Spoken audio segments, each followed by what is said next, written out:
ఒకరోజు టిమ్మీ ఆడుకుంటున్న సమయంలో తనకు ఒక మిస్టీరియస్ మ్యాప్ కనిపించింది. ఆ మ్యాప్లో ఒక రహస్య మార్గాన్ని చూపిస్తుంది. అది ఒక మాయా అడవికి దారి తీస్తుంది. టిమ్మీ ఆ మ్యాప్ను అనుసరించి అడవిని కనుక్కోవడానికి నిర్ణయం తీసుకున్నాడు. టిమ్మీ అడవిలోకి ప్రవేశించి ఆ ప్రకాశవంతమైన రంగులను మరియు మాయాజాల జంతువుల్ని చూసి ఆశ్చర్యపోతాడు. అతడు మాట్లాడే గుడ్లగూబను చూశాడు.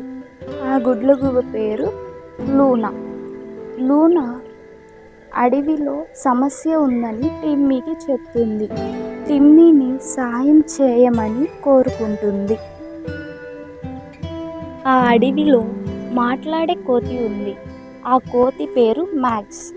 టిమ్మీ మరియు లూనా మ్యాక్స్ను కలుసుకుంటారు. అతను చెట్ల మధ్య ఊగుతూ అల్లరి చేస్తాడు. టిమ్మీ అతనికి ఒక క్లిష్టమైన పరిస్థితి నుండి సహాయం చేసిన తర్వాత మ్యాక్స్ను సంకోచంగా టీంలో చేరుతాడు. మరింత లోతుగా అడవిలో తమ ప్రయాణాన్ని కొనసాగిస్తారు. ఆ అడవిలో ఒక అందమైన కుందేలు ఉంది. ఆ కుందేలు పేరు బెల్లా బన్నీ. టిమ్మీ, లూనా మరియు మ్యాక్స్ బెల్లా బన్నీ నివసించే అందమైన మేడోకు చేరుతారు. మేడోలోని పూలు ఎండిపోతున్నాయని బెల్లా చింతిస్తుంది. టిమ్మీ మొక్కల పట్ల తన జ్ఞానాన్ని ఉపయోగించి పూలను పునరుద్ధరిస్తాడు. బెల్లా కృతజ్ఞతతో టీంలో చేరుతుంది. ఆ అడవిలో మరో ఎలుక ఉంది. ఆ ఎలుక పేరు రాకీ. టిమ్మీ, లూనా, మ్యాక్స్ మరియు బెల్లా బన్నీ రాకీ యొక్క ట్రీ హౌస్కు చేరుతారు. ఇది అల్లరి పక్షుల దాడి కింద ఉంది.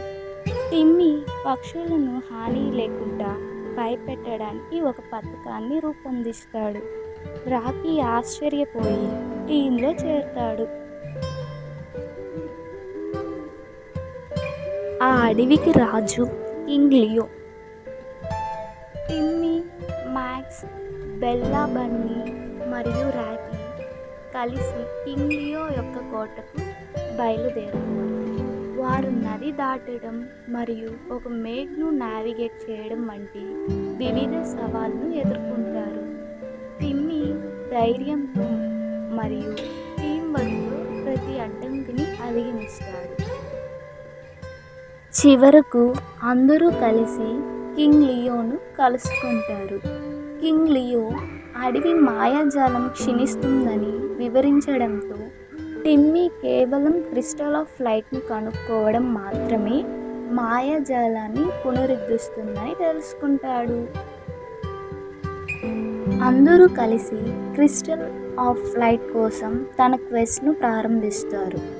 వారు ఒక చీకటి గుహ మరియు ఒక జ్ఞానవంతమైన పాత తాబేలు నుండి ఒక ఫజిల్ వంటి అనేక సవాళ్లను ఎదుర్కొంటారు.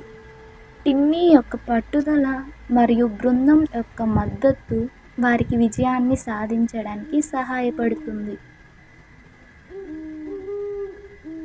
టిమ్మీ క్రిస్టల్ ఆఫ్ లైట్ను కనుగొని కింగ్ లియోకి తెచ్చి ఇస్తాడు.